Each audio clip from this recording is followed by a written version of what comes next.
Siang, terima kasih atas waktu dan kesempatan yang Bapak berikan ke kami.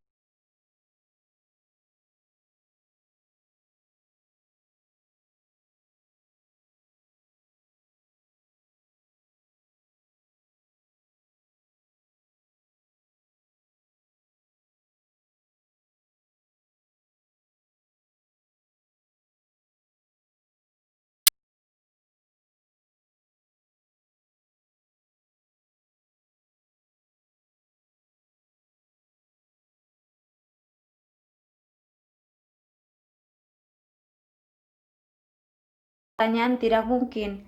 Dua pertanyaan dasar yang harus dipelajari oleh peneliti pemula untuk dijawab adalah bagaimana dan kapan menggunakan metode penelitian dan statistik. Meskipun ahli statistik dan peneliti sama-sama penting menghasilkan hasil penelitian, kekhususannya berbeda-beda. Ahli statistik menghasilkan prosedur atau rumus statistik yang disebut algoritma. Peneliti menggunakan algoritma ini untuk menyelidiki pertanyaan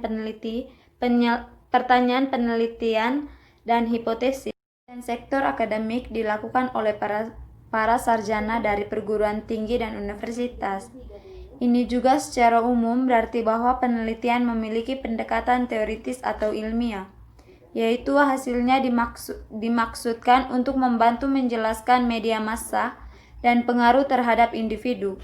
Beberapa topik penelitian populer di bidang teoritis termasuk penggunaan media dan berbagai item terkait media seperti sebagai video game dan sistem kabel multisaluran. Analisis gaya hidup konsumen, media membebani konsumen alternatif untuk sistem media saat ini. Penelitian sektor swasta dilakukan oleh non-pemerintah, bisnis dan industri atau konsultan penelitian. Penelitian terapan umum artinya hasil dimaksudkan untuk digunakan dalam situasi pengambilan keputusan. Topik penelitian khas secara pribadi, sektor termasuk analisis konten, media, dan preferensi konsumen, penelitian akuisisi untuk menentukan apakah akan membeli tambahan bisnis atau fasilitas, pendekatan hubungan masyarakat untuk memecahkan spesifik masalah informasional, perkiraan penjualan, dan studi gambar dari properti yang dimiliki oleh perusahaan. Ada perbedaan lain antara akademik dan sektor swasta penelitian.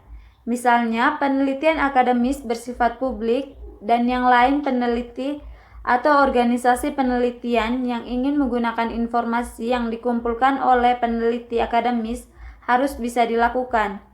Jadi hanya dengan meminta peneliti asli untuk data mentah. Peneliti sektor swasta di sisi lain menghasilkan kepemilikan data. Hasil dianggap sebagai satu-satunya yang dimiliki dari agen sponsor dan umumnya tidak dapat diperoleh oleh orang lain. Prosedur penelitian. Penggunaan metode penelitian ilmiah dimaksudkan untuk memberikan evaluasi data yang objektif dan tidak bias, menginvestigasi pertanyaan penelitian dan hipotesis sistematis. Keduanya, peneliti akademis dan sektor swasta mengikuti 8 langkah pengembangan rantai prosedur. Namun, hanya mengikuti 8 langkah penelitian tidak menjamin bahwa penelitian itu baik, valid, andal, atau bermanfaat. Proses penelitian 8 langkah khas meliputi: yang pertama, pilih masalah; yang kedua, tinjau penelitian dan teori yang ada; yang ketiga, kembangkan hipotesis atau pertanyaan penelitian; yang keempat, menentukan metodologi; yang kelima, kumpulkan data yang relevan; yang keenam, analisis dan interpretasikan hasilnya; yang ketujuh, sajikan hasil dalam bentuk yang sesuai; yang 8, gandakan penelitian.